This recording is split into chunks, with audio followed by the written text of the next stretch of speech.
Hello, everyone. It's Julie and Iris back with you again today. And we've so far today been having some interesting conversation already, as always.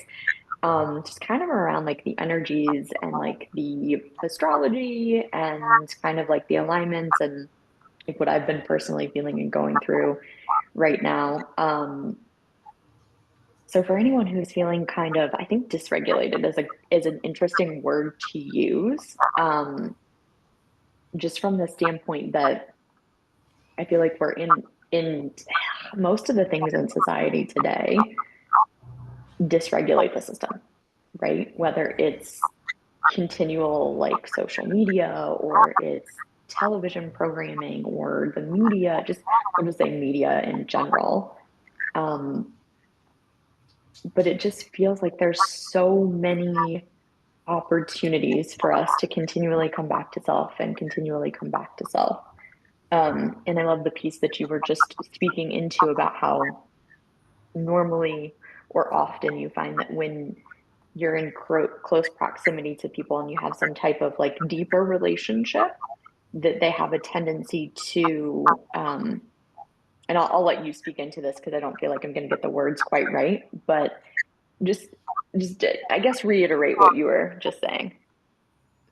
Yeah, thank you, Julie. And it's super nice to be back with you here in this space. I'm actually quite honored that we're we're kind of just embarked on this journey. And yeah, with that, it's just also like, yeah, we embarked on this journey, but we're also embarking on a journey of interdependence, right? Of like, okay, mixing energies, if we're talking about it in that way. And I was just sharing with you,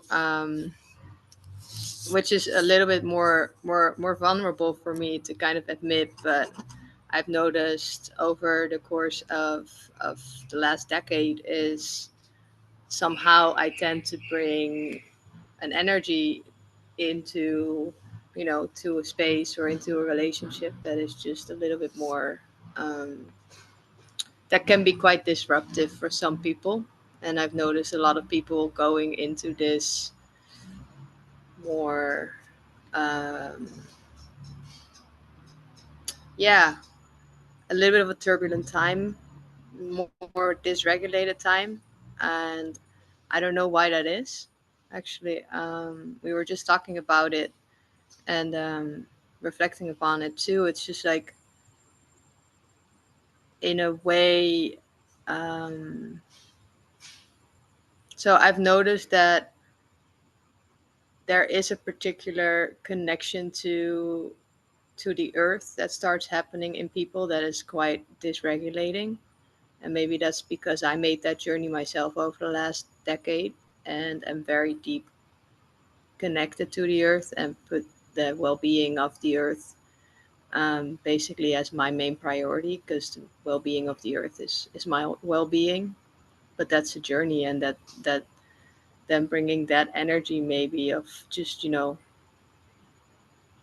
necessarily that I'm saying I'm embodying the earth, but like there is the I am a form of a medium. I'm a channel, like we all are. So, um, through me, there might be things happening to, like, with you, as being this journey that we're on in this relationship right now. Um, and I think it's really interesting because it just really shows how interdependent we all are, and how we're just basically vessels, like, even in this digital space. So I love that. I'm just kind of taking some notes here so I can touch into some of these things. So I think the dysregulation is a huge piece of what happens, but I also like the connecting into the earth because oftentimes I know roughly 5 years ago when my journey, I would say exponentially started happening because I've been on the journey for a number of years before, but it just like really took off in 2019. And it's like the I remember thinking, because in talking about astrology, like I'm a Taurus sun, right? It's an earth sign. It's very grounded, very steady, very stable. And as I was like, learning about meditation and different energy healing modalities and all the different things, I remember often feeling so like up here, like so disconnected, so like out of my body. So, and I'm like, why do I have such a hard time grounding in? Why do I have such a difficult time? Um, and some people without practice can just mentally connect themselves into the earth, right? And I had to physically like go sit in the grass or go like hug a tree. I remember there was one day I was sitting out on the lawn and I had my dog who'd passed away on one side, who's now passed away. He was on one side, and then my other dog who's still alive, she's taking a nap right there, on the other side. And I'm just like, like, let me use you guys to just ground in. Um, but it's super, super interesting that you say this because um, over the last, 5, 6 years, as I've been digging deeper and digging deeper, we all go through cycles of death and rebirth, whether we realize it or not. But I think dysregulation and learning to regulate, this will probably be the theme of the day. Uh, it can be a journey for some of us. It can be a very like deep and intense journey where I know often like people love to cold plunge, right? And they use cold plunge often as like a means of regulating their system. And I remember the first time that I went and like I've only plunged 3 times in my life. The first time I was able to go for 10 minutes. And the second time it was even colder and I was able to go for 12 minutes. And then the third time I was able to go for 16 minutes. And I'm like, this seems not right. Not right in the sense of like, I don't enjoy cold weather. This is the first couple of times I've ever done this, right? And I'm like, and most people struggle to get to 2 minutes.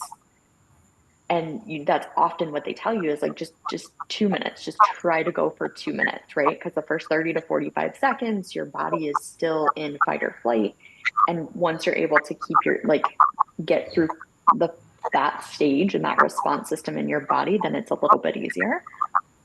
And I just remember thinking like, this does not make sense, right? And for me, I truly believe it's because I was so disconnected from my body and I was able to dissociate from my body so well that I can stay in those types of situations where most people would be like, let me out, right? And I'm just like, no, it's cool. Like, how many minutes are we in? Right.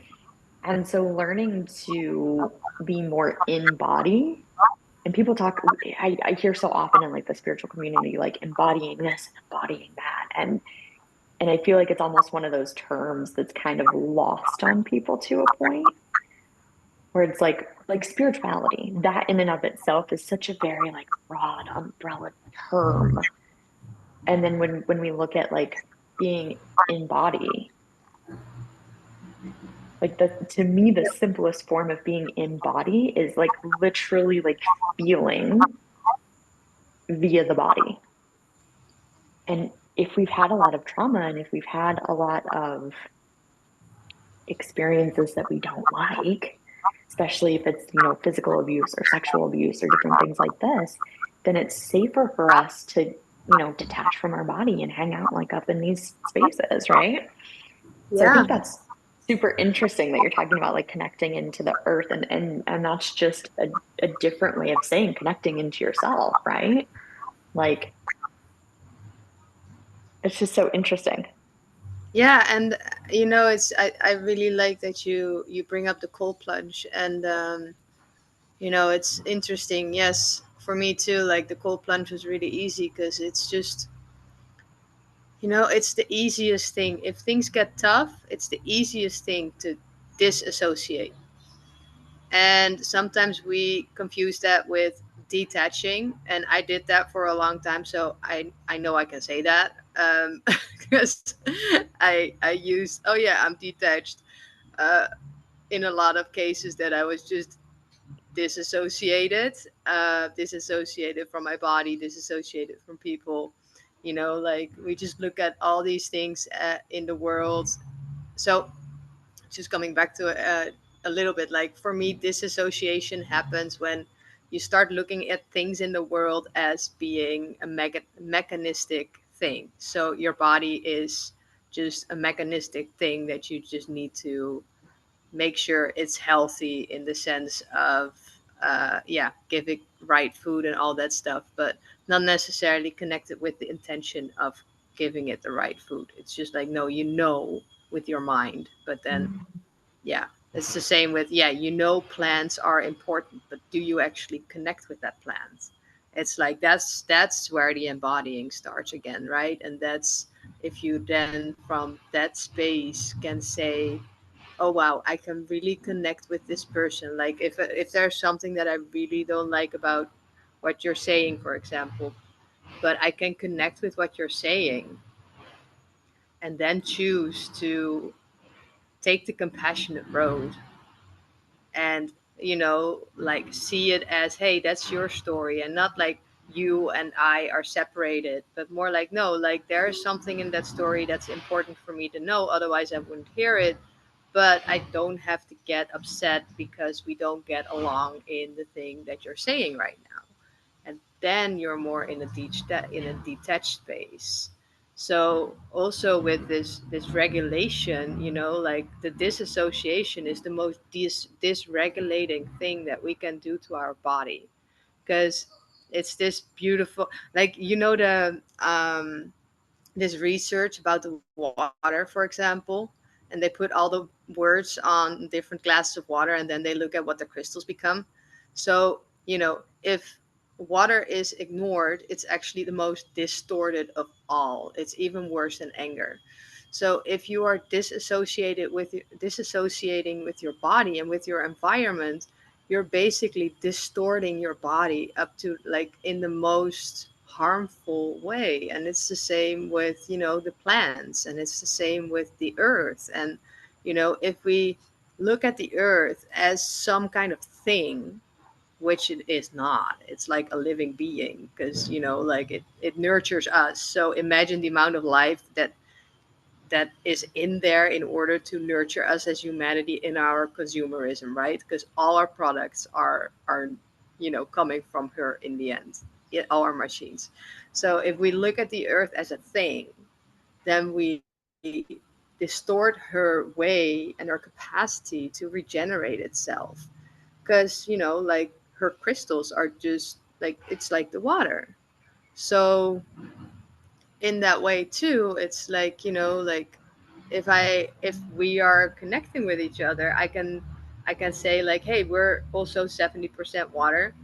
So I bring a particular energy of like, yeah, maybe it's a loving energy, or it's, you know, like something, but it might distort your your system as how it is made up right now. And that's the same with how you distort my system in a way, if we start interacting. And that, you know, like you start this recalibration process of like, oh yeah, I get a different intention in there as well. And then, you know, you just need to re-regulate your system a little bit and find your center again within that part. And there are a lot of different things that can just help with that. Like, for example, at this moment in time, I'm actually using acupressure.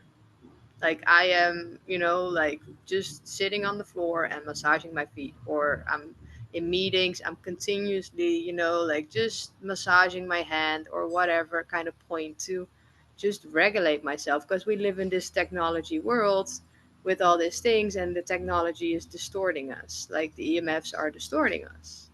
So yeah, I love the cold plunge, but actually at this point in time, I'm a little bit more for the softer approaches of like, yeah, let's just be soft and nice to the bodies right now, because there's already Yeah. a lot of dysregulation. But yeah, those cold And plunges are amazing. I think the cold plunge really depends on what state your body is in. So if your body is already in a state of dysregulation, cold Hmm. plunging is just going to make that worse.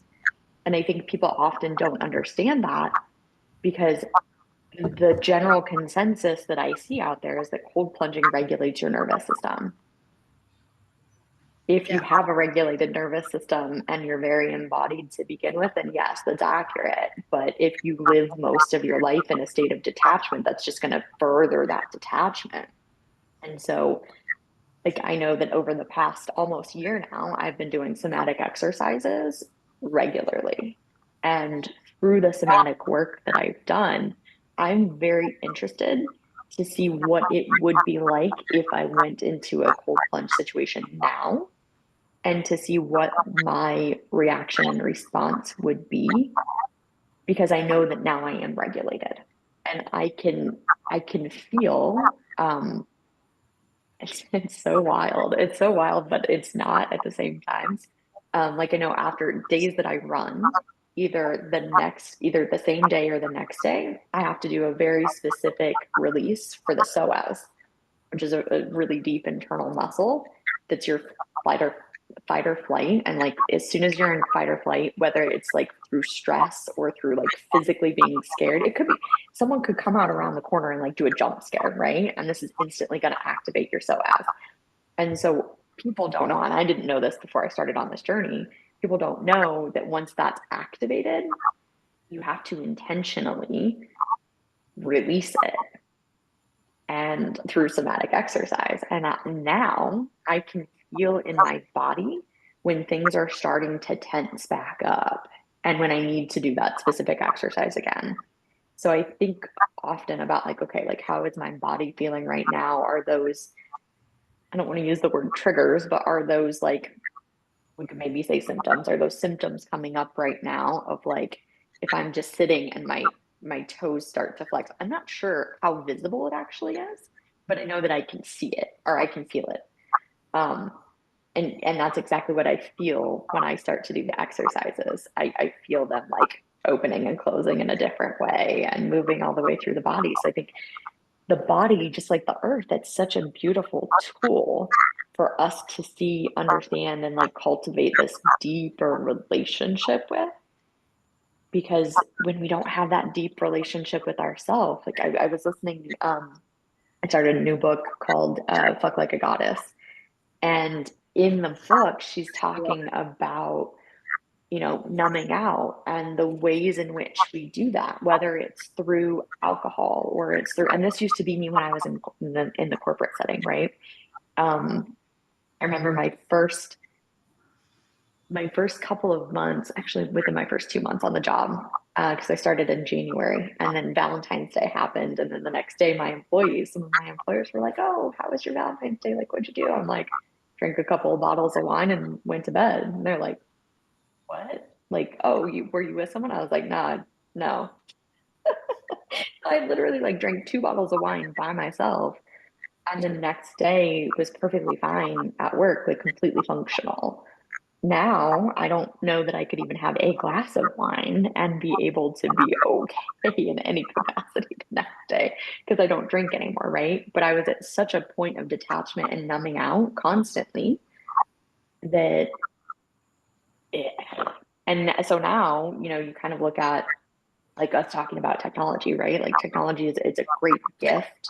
To me, it's the same as like AI. It can be a tool used for really awesome things but it can also be an opportunity for not so awesome things, like to numb out and to, specifically like social media and things like that. So it's been interesting to see like once you take your body down a pathway and you start to do healing work, the ego likes to sneak back in there and likes to sneakily like show you other ways to like numb out or other ways to do certain things. And so I was actually just talking about emotional regulation and doing the work. It's the next note that I've made, like the ability to emotionally regulate. Because like back then, I could not emotionally regulate for myself, right? So the numbing out is what I would do. And once you're able to emotionally regulate, then you can come from this place of like peace and like detachment, like you were talking about earlier. But that's like once you've been able to like really do the work and you can see triggers as they come up and you can see like, ooh, I'm moving into this space right now and really get curious without judgment and just look at it from that place of detachment. Yeah. Yeah, and it's so interesting what you're saying there. It's especially like the psoas and like these somatic exercises. Yeah, I think I've just been lucky to have discovered yoga when I was 12 because I was just completely tightened up my muscles. I couldn't even, touch my knees with my hands. So my therapist my physical therapist sent me to a yoga. He's like, you need to start doing yoga, and I'm like, okay, sure. Um, I haven't been that connected to my body for during my like student times, but over the last years I found my way back into it, and with that I found my way back into this greater world that we are just part of, and everything just starts to make so much more sense when you're able to feel your body and feel how you and your body are moving through this world, like if you and your body are eating a meal, you and your body, it's just like, because it's just like having a relationship. It's just this beautiful relationship that we get to cultivate, and if we cultivate it in the right way, then these magical things can really start happening, because you can make things happen. You can put your energy up into things that are just so aligned with your human nature. And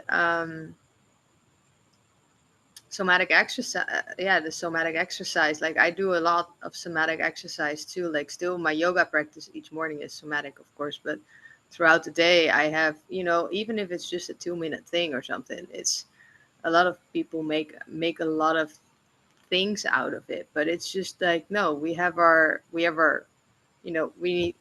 need to work if we want to make a living.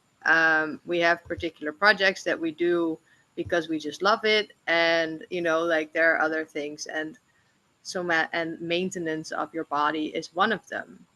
And it's even like, for example, if you do it right before a meal, then you're even digesting your meal way better. So if it's just 2 minutes of, like doing an hip opener before you start eating your meal, then your whole digestive system is ready to digest that meal, and you actually get the nutrients that your body needs. So, with that too, it's just there's so much in this learning about the body and this learning from the natural cycles and the rhythms. Um, I still wanted to touch upon something that you told me, or you mentioned about the cold plunge. If you're regulated, it works really well. Um, and yeah, and with that, it's also I've been diving into the female hormones for the last half a year, because like we're having the trend now of we've had the trend of cortisol over the last year, and now we're having the trend of cycles syncing, with women getting really big, at least in my world right now.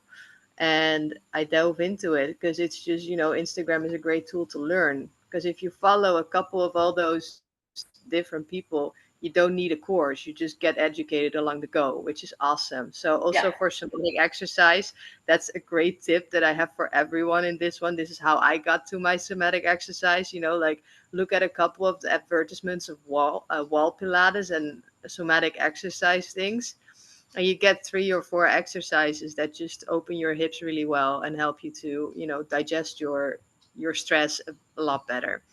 Yeah. um It's funny but because that's where I found the woman that the woman whose course that I purchased was through Instagram. For anyone who's yeah. wondering, her name is the Workout Witch, which is pretty awesome. Oh, But she often does like almost all of her content. It'll show you like, oh, she'll be like in pajamas, like laying on her bed, and she'll be showing like different positions. And like if you have T-Rex arms when you're sleeping, or if you're making fists and all of these things, like you're probably dysregulated, right? And then she will have others, she'll give you like, hey, if you don't have time, like here's a 1 minute exercise that you can do, right? And so it's spot on, and it's a wealth of of knowledge and information that's out there. You just have to find it and have to know where to look. Yeah.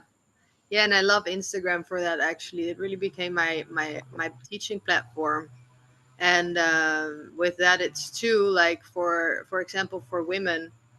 Um, I've noticed I've been really hard on myself over the last years with exercise. And as soon as I discovered yoga, but also actually, moreover, since I discovered somatic exercise, that really works your core and it really tones you up. But it's just this beautiful way of also releasing the stress that somehow women just tend to get like more dysregulated from. I have a feeling. I mean, I know a lot of men, and we're all living in the world with the technologies and all the things, but I have somehow the way we women perceive the world is somewhat a bit different.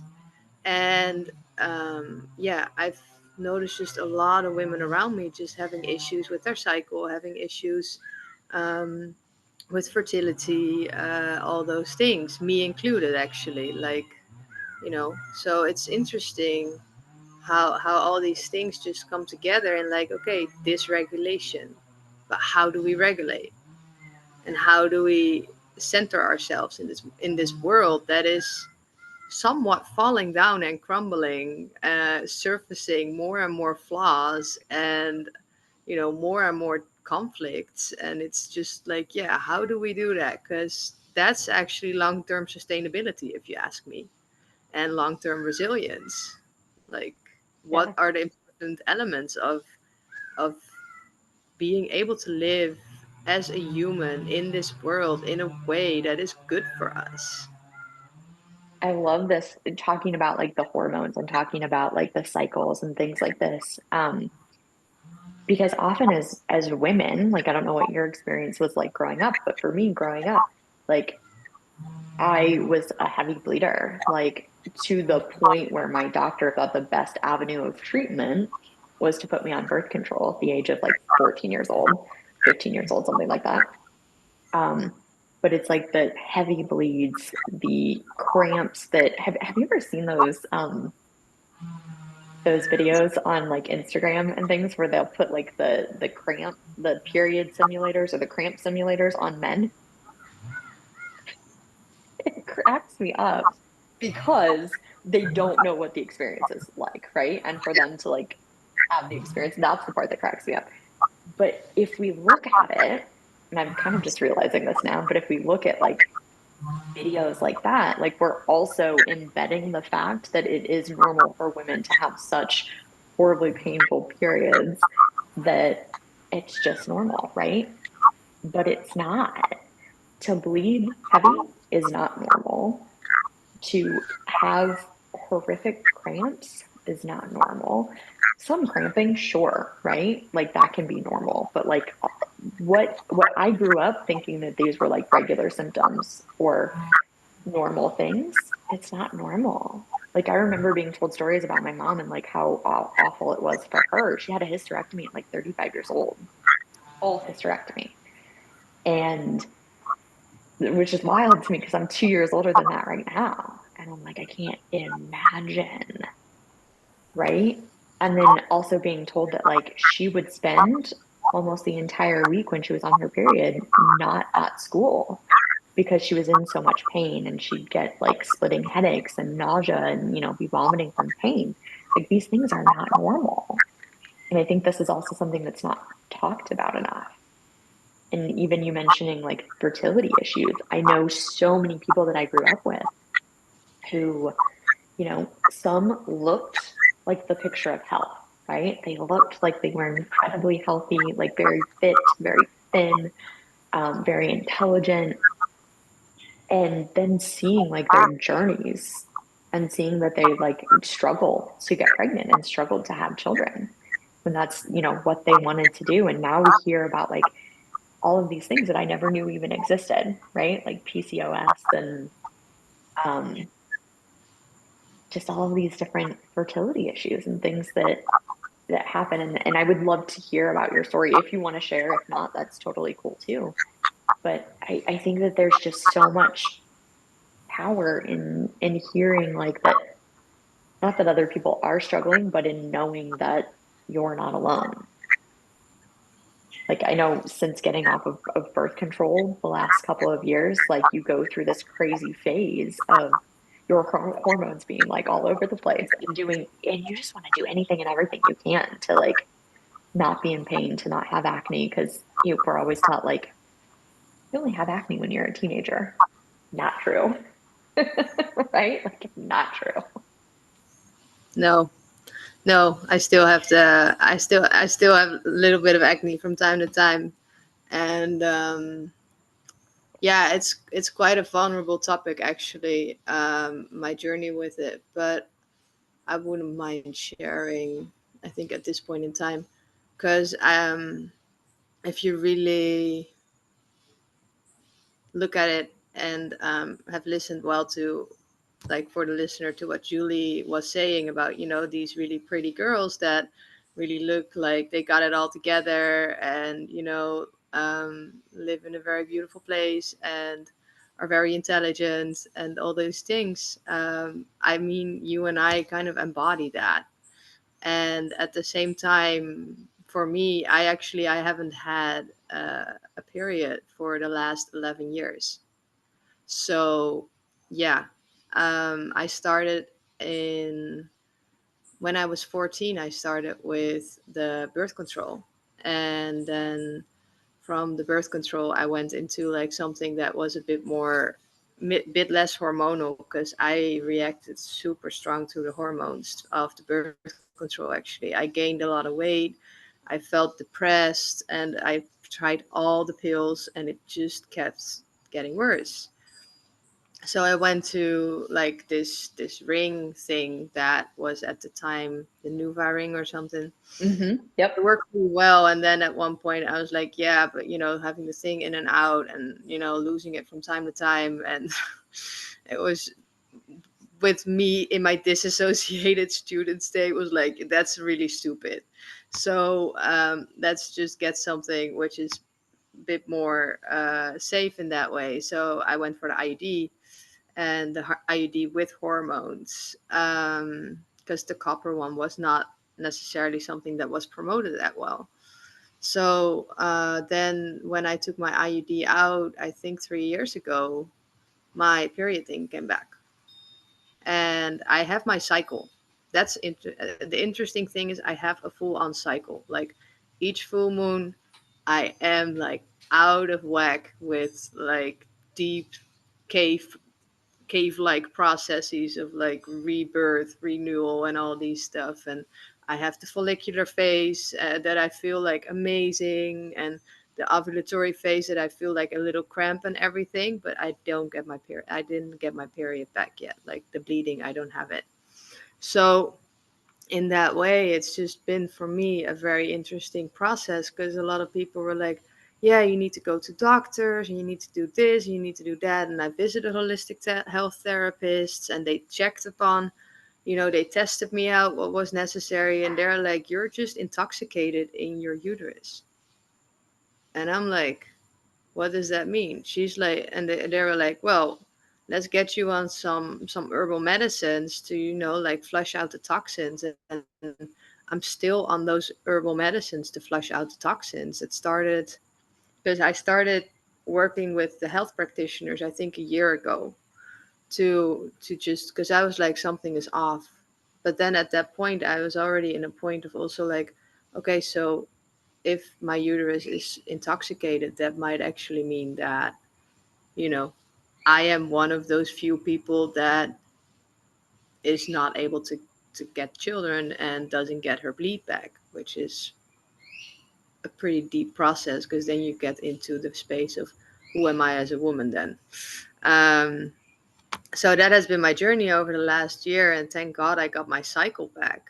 And I'm like, oh, this is great, because I just, I can flow with what is needed, and I know how to detoxify, because the bleed is a detoxification process.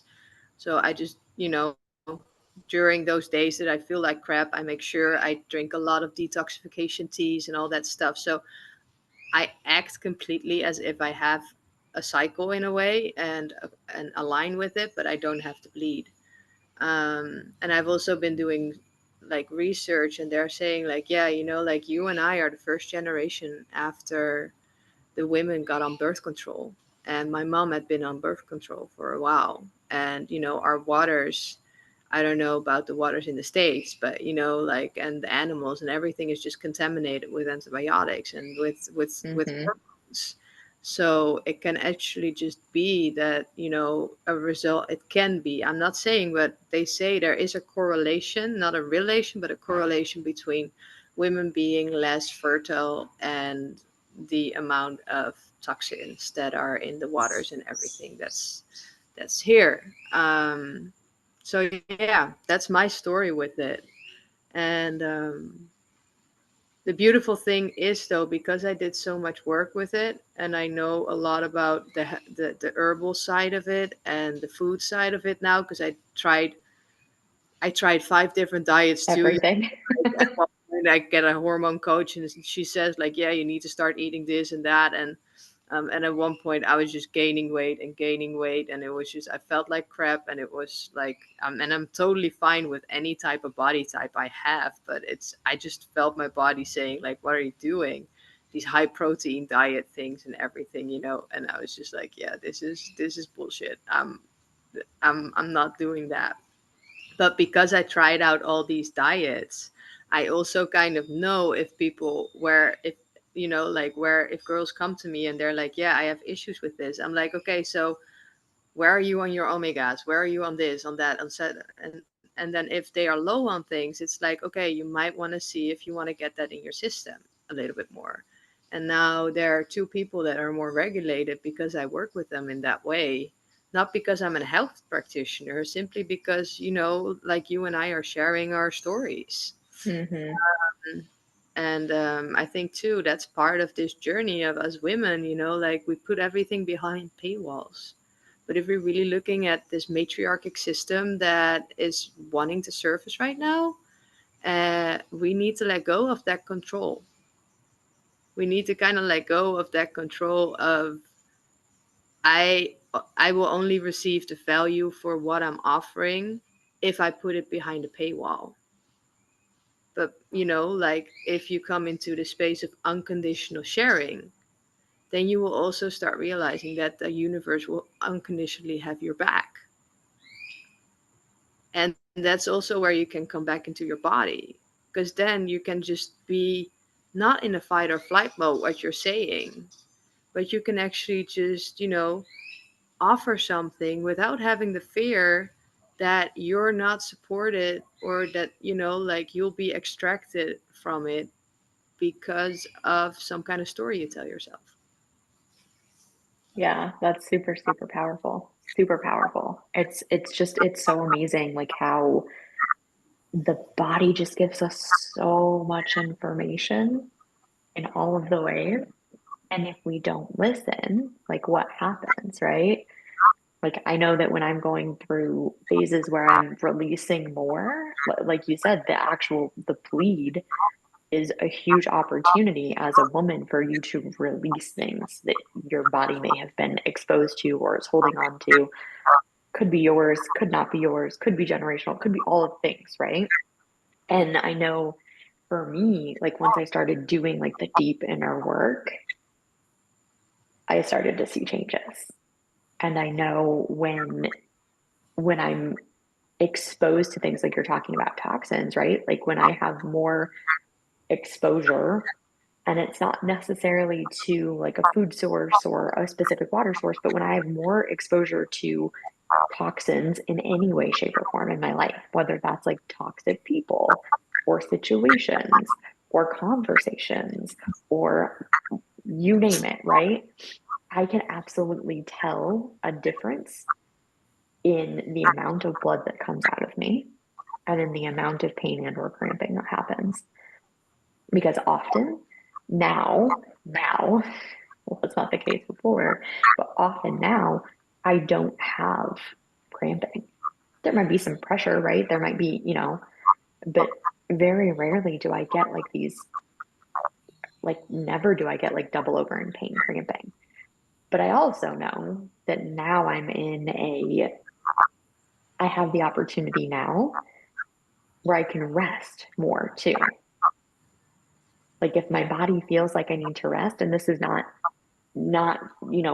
necessarily particular to where I'm at in my cycle, but just in general, if I feel the need that my body needs to rest more, and I honor that, and I can honor that now. But like years ago when I was in a corporate job, you know, it was nothing, and this hopefully this isn't too graphic for people, but it was nothing for me to go through like a super plus tampon in 2 to 3 hours and still be working 12-hour days with an hour drive each way and not getting much sleep, right? And being in this super high stress environment, like all of these things. But when you're in, these different environments and these different situations where you have to just power through, I mean, you do what you have to do, you do what you think you have to do. But when you no longer have to do that, like it's just like you said, like when your body feels like it's safe, it moves in such a different way. Yeah, and I think that's something to remember for all of us, like whether we're women, whether we're men, like if we tell ourselves that we're safe, and actually in many cases we are safe, but we like our body is just perceiving it as not to be safe because it's, in a mode of stress.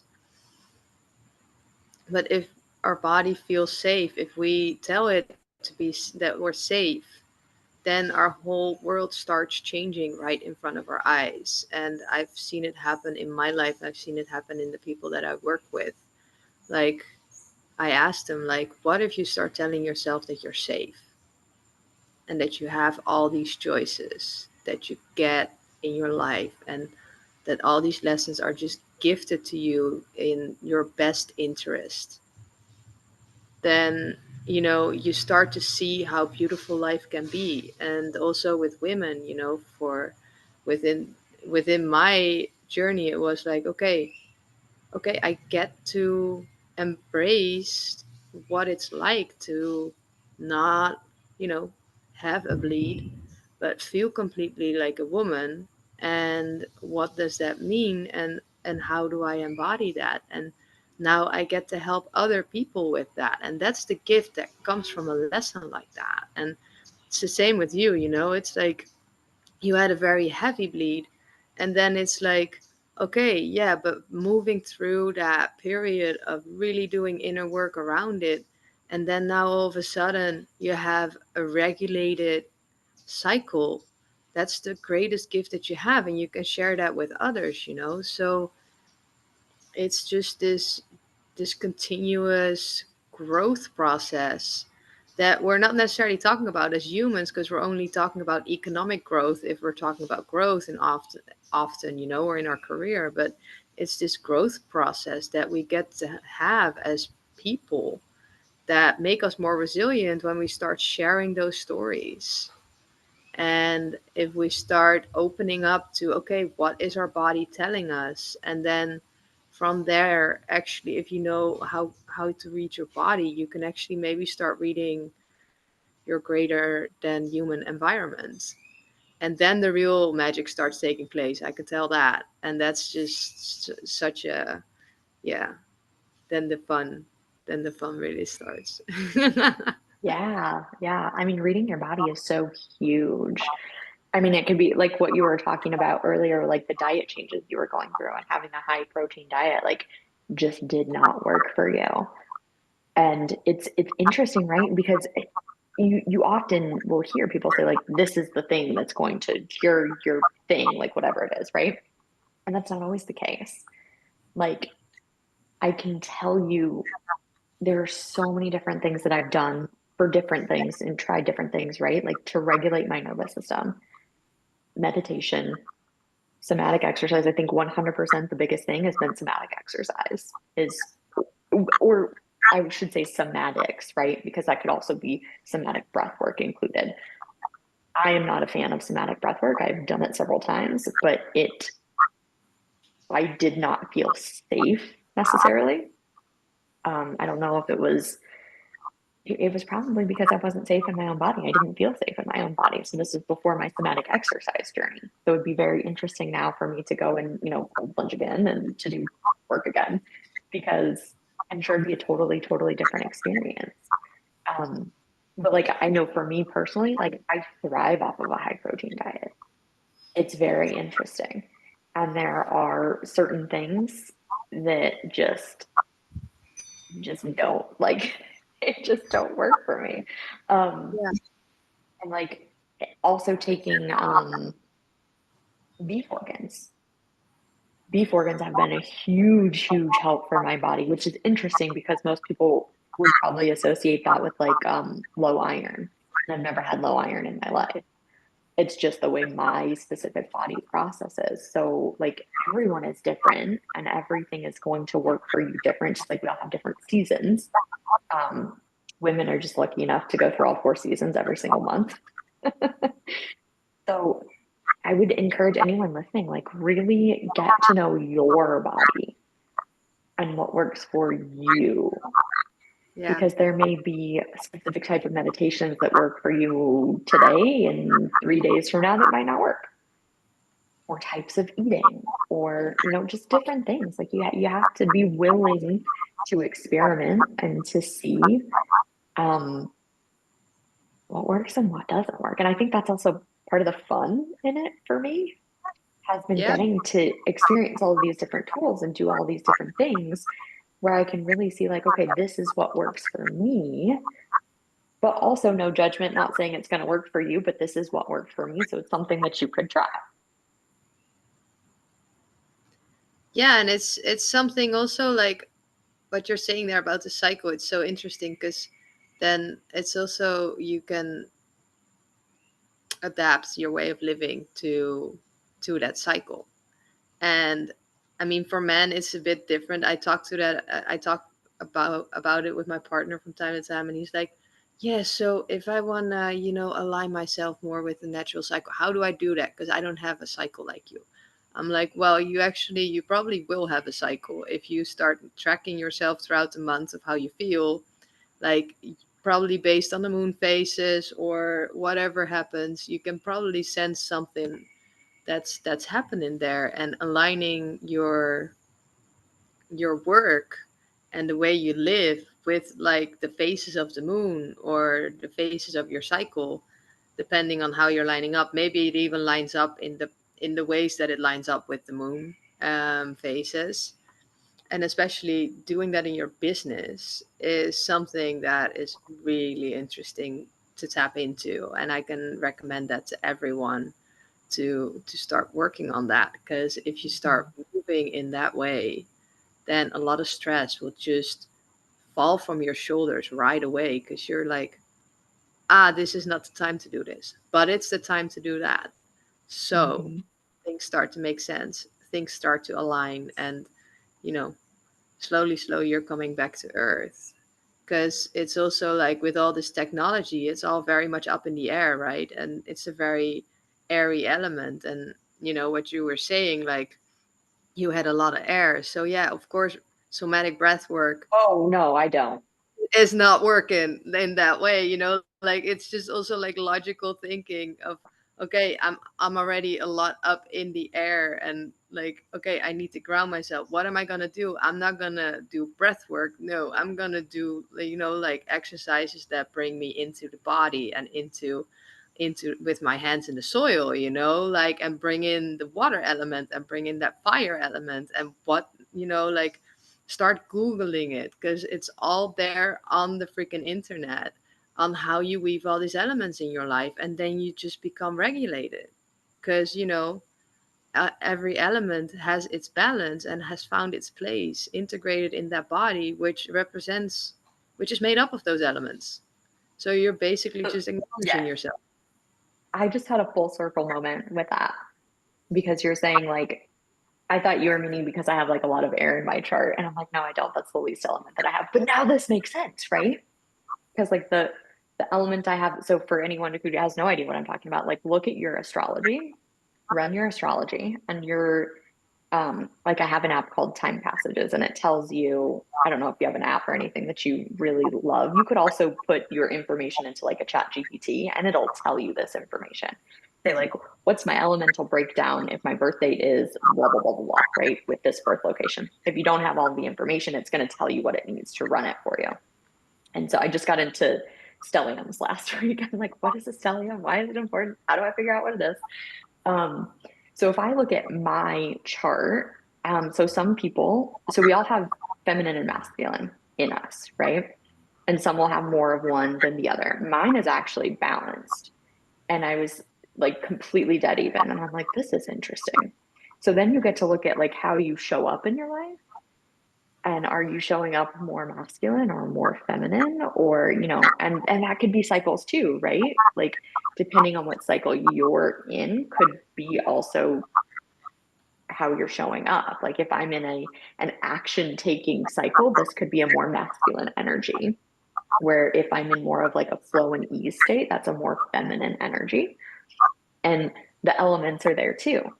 So if I look at my chart, I have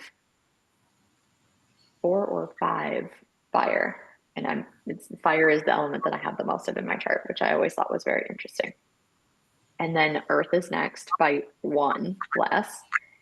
And then water is, I think, 2 less than that, maybe. And air, I think I have 1. I have like 1 placement in Gemini. That's it.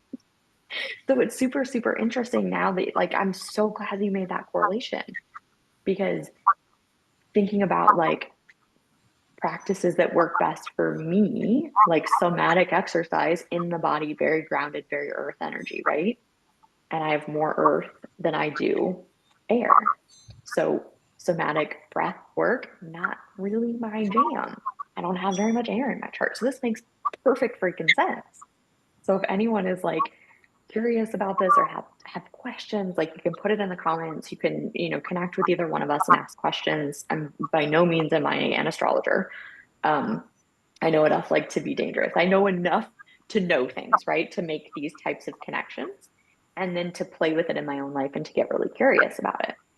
Um, and that's also something that I think is super interesting too when we talk about like cycles and phases is like like right now we're in Sagittarius, which is a fire sign. And so how do you act or interact when you're in a fire month?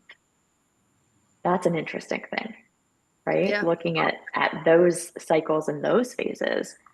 Um, like my business partner, she loves fire months. Loves like she's on fire when it's a fire month.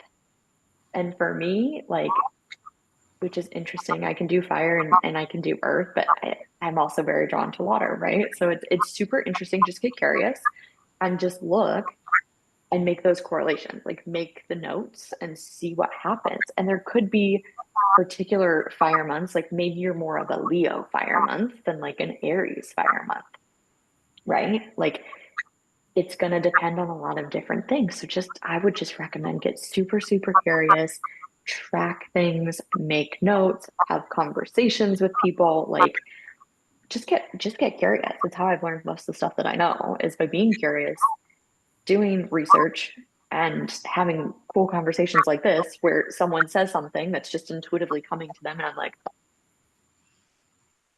this makes sense. Like it just makes sense. Yeah, and that's how we grow together for me. That's why I really appreciate these conversations, and I'm happy that we embarked on this podcast journey together. Because there are just so many things that start clicking, and I think the world can only benefit when they hear that, um, and hear that in an unconditional way of like, I'm not an expert, but hey, I I did connect some things based on my experience that I can share and help you with. So yeah, it was beautiful. This is like the expertise topic is like that's a whole thing for me too, Yeah. right? Like, I don't know if we really want to dive into this right We now. should leave that one for next time. What's the like the Okay. thing about expertise? Because I have a feeling next week. I've been reflecting on a couple of things, and expertise has been really something that has been, you know, on my mind. So I would love to dive into that. Perfect. Perfect. So that'll be next week's episode. We will talk So about expertise and see where it goes. if you want to know about what we think about expertise, then join in next week. Absolutely. Absolutely. All right. So I guess that's a perfect note to end it on. Like until next week, if you guys have questions or comments, like post them below the video. Feel free to reach out to either one of us. Um, and just ask, like, don't be afraid to ask questions. Don't be afraid to, like, that's my favorite thing in the world is to ask questions. And I often tell people, like, I'm probably going to ask you the same thing in like 500 different ways. So just, be prepared. So if you're one of those people, like, I see you, I honor you, I get you, like, just, I'm here for it, right? Because just like Iris is just saying, like, this is how we learn and how we grow together. So, any closing remarks for today? No, I think I just want to thank you. It was a beautiful conversation, and yeah, I just really enjoyed it. So thank you. Awesome. Thank you. So until next time, guys.